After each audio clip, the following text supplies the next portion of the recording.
We told you in June about a group of Columbus City school students who are taking on the task of turning a plot of empty land here at NBC4 into a community garden. Well, today, a little over 2 weeks after their first visit, they presented their ideas. 2 weeks ago, NBC4 General Manager Ken Friedman spoke with a group of students from Mifflin High School. Approximately 10 acres, almost 2.5 of them are landlocked. About the possibility of creating a community garden on this portion of property on Olentangy River Road. The first thing I did was I opened my notebook and I tried to make a blueprint for a base. Freshman Aiden Breck took a tour of the property and worked with the other students to come up with a few different ideas for the garden, presenting them today. We're welcoming you today to Mifflin High School to present our community ideas for the garden.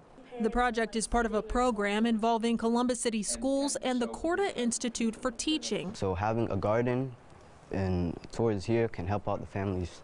CEO Doris Corda heard today's presentations and says she's impressed with what she's seen so far. This is how can we use this land to help people in the neighborhood.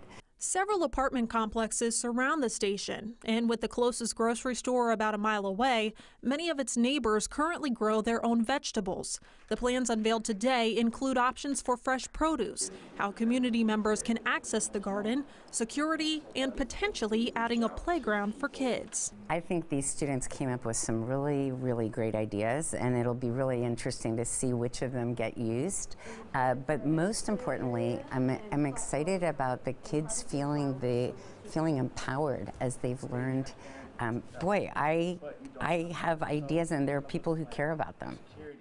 So this is a 6-week summer program. We're about 2 weeks in now, and the next step, of course, is selecting one of those projects or maybe putting a few different projects together and coming up with a final plan. It's so cool. And then, of course, the idea also is to inspire these kids and participants to grow their own. And it's nothing like getting a cucumber or, tomato. Knowing that you had something to do with it. It's fresh. Yeah, it's a little different there.